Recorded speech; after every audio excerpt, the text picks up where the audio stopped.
All right, good morning. Welcome to another episode of Coach's Portal. We got Caleb Sears over here and Ronnie Gatry, co-producer with me. Just thankful for y'all to be here, man. And Thank you so much for inviting me. yeah, It's kind of a neat opportunity. yeah, man. We'll see if you feel that way at the end, right?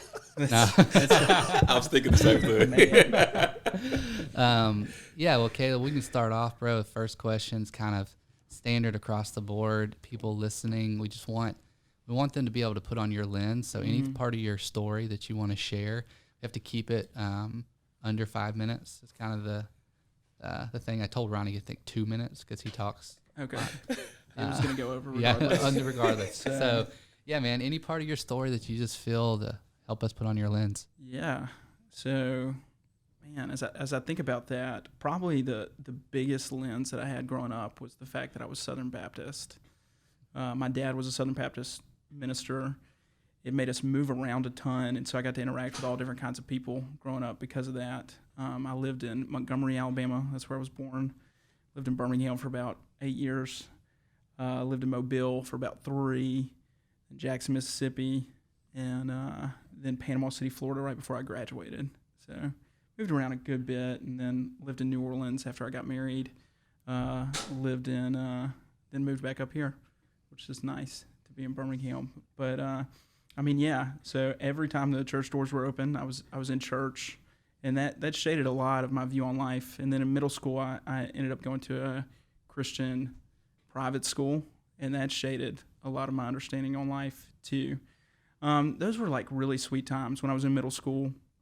That was when my relationship with Christ really began to flesh out itself on my own. Like spending time in the Word with Him, really talking with other people about those things, taking initiative and leadership roles in churches and things of that nature really happened. And that was really the foundation for my relationship with Christ, was out of those days of like prayer became a really big part of who I was. Studying Scripture became a really big part of who I was. And I also had mentors and things that really poured into me, including my dad and student pastors and coaches even that like poured into me during those days. But pretty much from middle school on, I couldn't see myself doing anything other than being a pastor.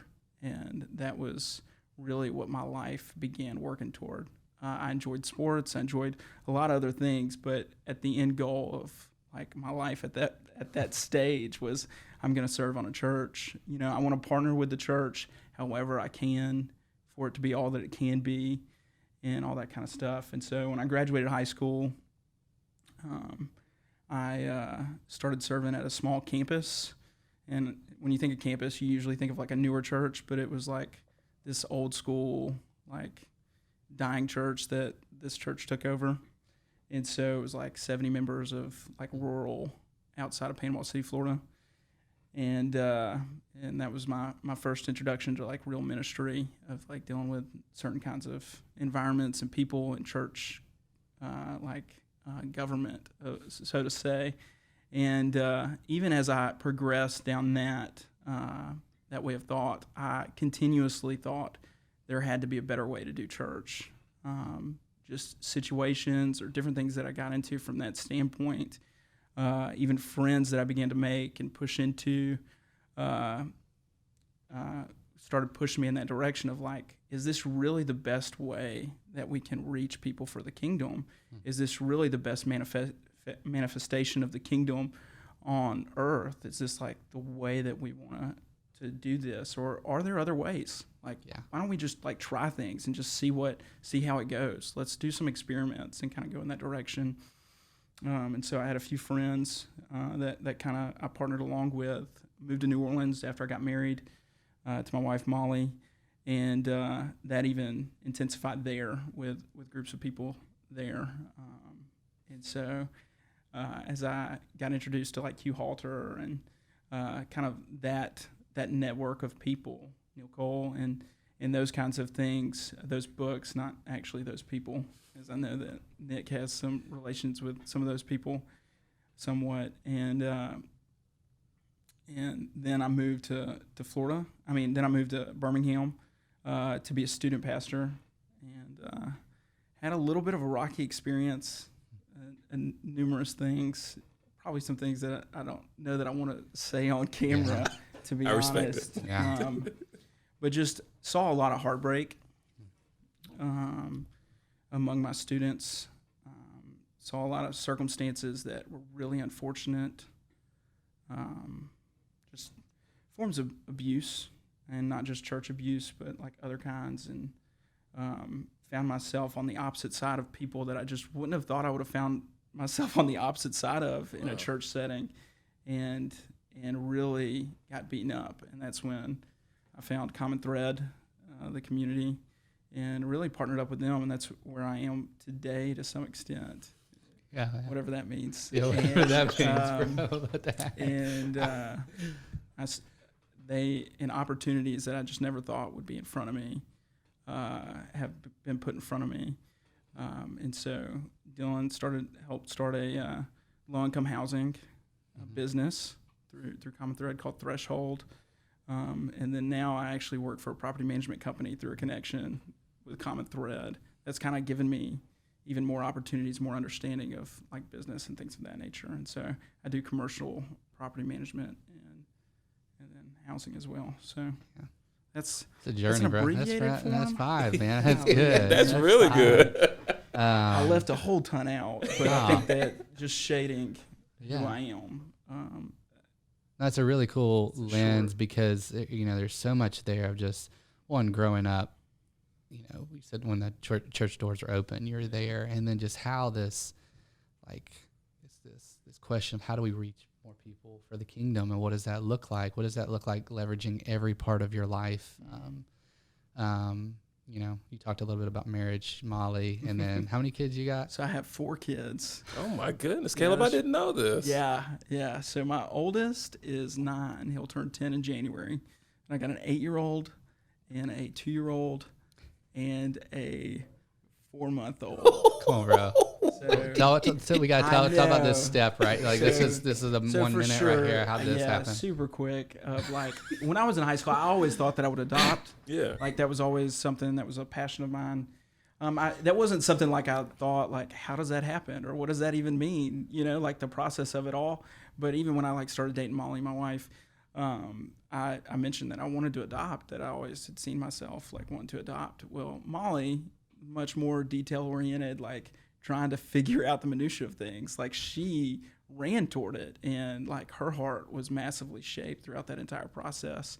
And so when we actually moved to Birmingham, the children's pastor at the church was a foster family, and that really impacted us because that was another family that was an advocate that was on our side, working throughout that whole process and helped us and encouraged us. And so we decided we didn't know if we wanted to adopt first or have biological kids first. And we were like, well, let's just throw all excuses out the window. Let's adopt first. And so that was when we had been married for 3 years. 2 years later, we finally had the placement of our kids, which were actually 2 kids that got to the children's pastor. Like he was fostering them, literally started fostering them within a month of us moving to Pleasant Grove. We were able to move those kids as soon as their parental rights were terminated.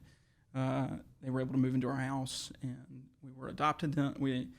As soon as they moved into our house, we were like, we don't want the age gap to be too different, so we decided to have a biological kid. So we actually got 3 kids in 1 year. And then, so now in 3 years we have 4 kids. Is pretty much what we did. So, I know. You got something? No. I don't have anything. I got a Nobel Peace Prize to give this guy, but that's about it. That is insane in a good way. I appreciate that. Yeah, dude. I know that's been a journey, and 100%. So it's out in Pleasant Grove right now. Yep. But moving from that, there's so much. I could speak to just more of your work ethic, character, integrity, loyalty. You were at Seeds Coffee before, but then kind of moved into this property management side, and I think took on a lot. Of course, getting to work with Brad and Brad Castro, who was on one of the previous episodes. But just, I don't know, how have you seen that in a property management side? You also saying starting Threshold, a low income, just the kingdom, Jesus, in a day to day. And that doesn't have to be just crazy in depth, but just more. What's been this past year look like learning that side? Yeah, I think when I stepped away from being a student pastor, I stepped away from a lot in that process, and a lot of that was like institutionalized Christianity, right? Like just the whole system of it all, and in a lot of ways, I was really sick of it at that time, and so to come into Common Thread, where organization is not at a premium when it comes to the way that we meet or minister, or it's more organic, if that's a nicer word to say, and which is cool because you get to do a whole lot, and I think you don't have the structures that inhibit you in the same way that normal church does, and so being a part of, whether it was Rebuild initially, which is another Common Thread company, construction company, or then Seeds, and then on to Threshold, is there is a lot of opportunities to do whatever you want in ministry wise with the people around you, and there's a lot of freedom to do that kind of stuff. And so then it's easy to get jaded toward institutional Christianity, but then to walk back into this sphere that almost feels like it was birthed out of institutional Christianity in a lot of ways. The owner, through the Jesus movement in the late 70s, early 80s, that's where he became a Christian. And, the profits from the building that we're sitting in doing this podcast go toward Bible translations in Africa. Very these are the things that are, and so there's so much organization that's built around, and I'm at least at a point where I can recognize that and appreciate it. And honestly, it gives me it rubs me in areas that I'm weak and helps me grow tremendously. And so it's really a crazy opportunity. Like, I think opportunity has probably been my word for like the last year or so, of like, it's crazy the opportunities that have been put in front of me. But a situation like this that seems against a lot of what I've experienced is really cool, and to watch God move in the middle of it. Well, it seems like there's definitely some healing things taking place in areas that kind of almost seem could be lost. Yeah. That's kind of what I was taking away from it, is you see things like people being intentional with their lives, intentional with profits and where they go, and just be like, man, there are people like really that love Jesus, seeking kingdom, and want to do that together, and that slowly heals your heart. Yeah. I've been told, like, even if you have like a deadline or something that needs to be done, and then somebody that needs to be ministered comes in front of you, drop it, miss the deadline, and go minister to those people, which is, that's cool. Yeah. That's cool. I want you to share a little bit about Threshold. I'm intrigued just about a little bit you've shared, but I want to, if you don't mind sharing it in similar context of what Nick was asking with the faith and the business aspect, and how they merge. So Common Thread has invested in the community of Titusville really heavily, and especially like North Titusville, where all of our houses are. It's historically been a rental community to low-income Black families. That's what it's been. And because it's been a rental community, nobody has ever taken ownership of that community. Nobody's ever taken pride in that community. And you can just see it as you ride down the streets. You can just see dilapidated homes that have been on fire, that have not been torn down, or just over and over again, houses broken into that have just been left and forgotten. We could probably go buy them with like tax deeds if we wanted to, but it ain't worth it. It's just not worth it. And so as Common Thread has continually poured into the community in certain aspects of it, still one thing that I think is really important is where you live really identifies people as who they are in so many ways. And so if they live in poor housing, they're going to think of themselves very poorly. And so really through Threshold Housing, I want to flip that on its head. I want people to begin to take pride in the areas that they live in, and even as we start doing it one at a time. And so we've had opportunities to increase home ownership in there, which is a big deal to us. I think we're in the process of selling our first home, which is huge because I think I'm probably off on the number a little bit, but 88% of the people that live in that community don't own the homes that they live in. It's something like that. And so when that happens, you've got two different things coming together. You either got investors that are trying to either flip these houses because it's so close to Birmingham and trying to make money off of it at the expense of the people that are living in it, or you've got investors that are trying to keep the houses down and low so that they can make as much money without having to do anything to them. And so they want to keep the communities down. And so as we do home ownership, man, people begin to take pride because they actually own the homes that they live in. Mm-hmm. We also would like to do long-term rentals or different things of that nature, help people with like financial difficulties get into homes and that previously could not. We also like to do crisis housing. We have a house that's specifically for refugees, and they can rent it out by the room. At least we're getting to that point where they can rent out by the room when needed.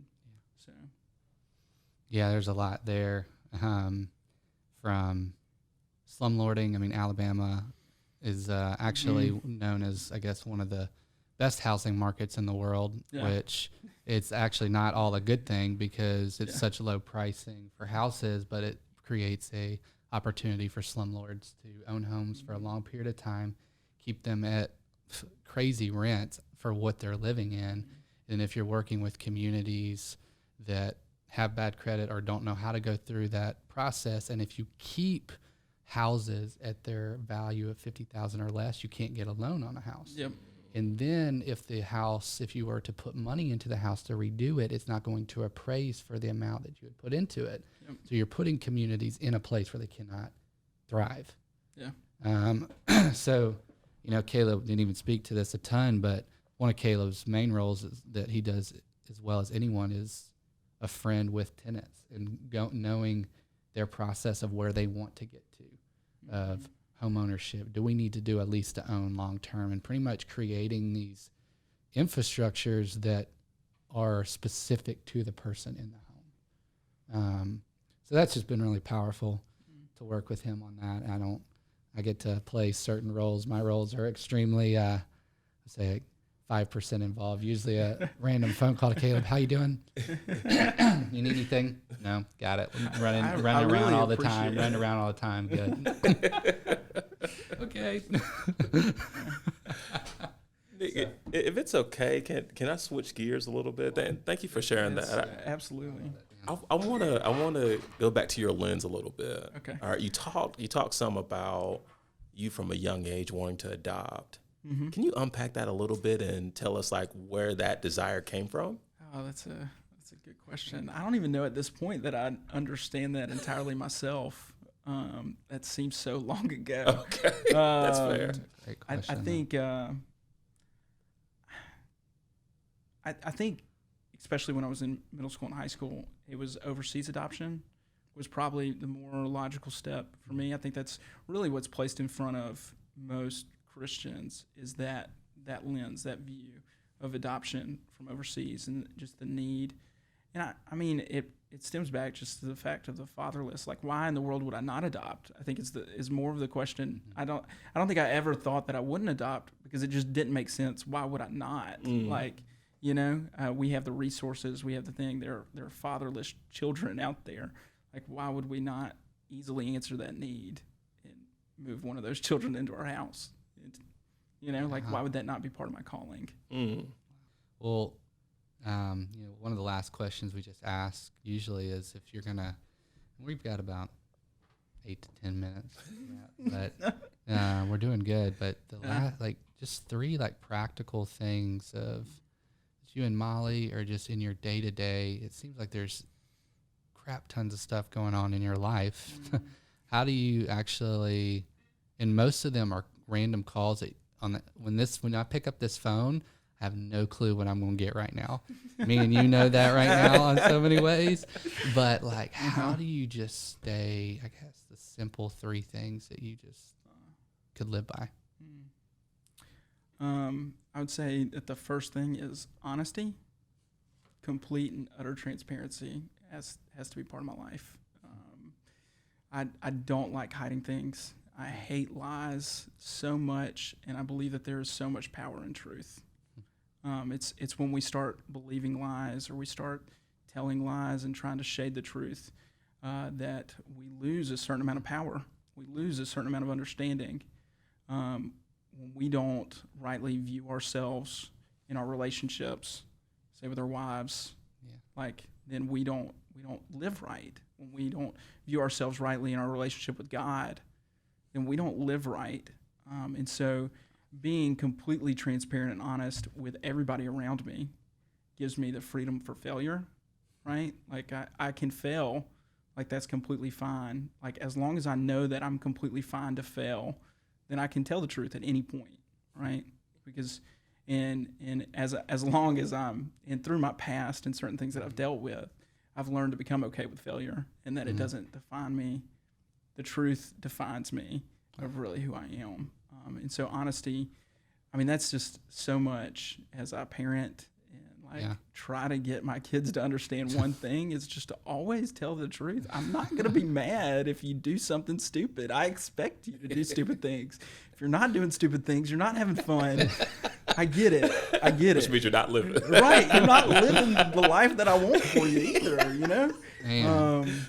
You learn from mistakes. You have fun from mistakes. And the freedom to fail only comes from the understanding of truth, right? And not being defined by lies. At least that's the way I view it. So, Wow. You know, I think there's a lot more to truth in those aspects, I think, spiritually speaking. When we allow truth to really reign in the right lens, if we view people the right way, I think there's spiritual aspects and power to that as well.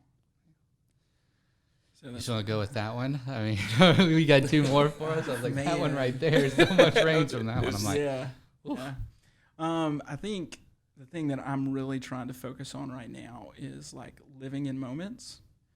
I think it's so easy to get caught up in like future or even to like waste moments is to really view moments as investments. Whether it's investments in like my kids, you know, like I could easily be looking on my phone and trying to find out what's going on in the world, but I really need to invest in my kids in this like short amount of time that I have with them at night, or invest in my wife, or investing in myself, or, you know, investing in where I want to be. Am I doing the steps in this moment to get where I want to be in the future? And so I think a lot of times it's easy to plan out like big picture kind of stuff of like knowing like I need to spend this amount of time doing this. Well, what are my moments looking like? Am I actually following through with those actions? And even if I wrote down that I did it during that time, what did that moment look like? Did I really invest like I thought I did? Or like I wrote down to do or planned out? And so just understanding of like moments. When you were talking right there about moments, I don't know if you've ever heard this, the song, The Voice of God by Dante Bowen. I don't know that I have. And after this, like, look that song up, but it's exactly this. It's the voice of God. He starts out from like the crackling of a fire to the ocean, and he just pretty much tells a story of 4 minutes of his most powerful moments of him crying, and it was in the simple moments of his grandma's voice to the ocean to the sound of this to hearing his kids laugh to grilling outside in the front yard, and it's powerful. But moments as investment, it's powerful. So, what's number 3? How much time do I got? You got about 5 minutes, but you got to give me at least 2.5 minutes to wrap us up and Ronnie a closing. That's cool. I think what I'm gonna do. So 20 seconds. Is actually Quick math, 20 seconds. Is just take a few moments to like admire my wife for a second, because I believe that she is so important to me in so many ways. I say that I really have only 2 beliefs. Like there's 2 things that if these things were to fall apart in my life, that I would completely crumble to pieces. And one is that I believe that the teachings of Jesus are true. Like I just hold that dear, and that goes to everything. If that turns out not to be true, then my life is in shambles. The other thing is that my wife will never leave me, you know? And I have complete and utter faith in that she is faithful to me. And she's just a neat person that partners perfectly along with everything that I go with. She's an unbelievable encourager. She increases my work ethic tenfold because of how hard she works on a daily basis. Her as a mother is just astonishing to watch. Dealing with kids, and I think like especially like our adopted sons, they carry an identity into our relationship that we didn't give them, right? And her ability to bridge that gap is mind-blowing to me. Wow. And so I think just understanding how well we partner together and continuously working to keep our relationship so tight is like the third thing that's super important to me. Wow, man. Yeah, dude. Caleb, you're dropping knowledge, man. Dropping knowledge, bro. I wish we had like 2 more hours. Yeah. Jeez. Well, yeah, jeez. Yeah, man. Thank you. Thank you for being on this morning. Yeah. I convicted and also just thankful. Remember Jesus right now, and I think wrapping it all up is just truth, the ability of truth, the power of truth, in relationships.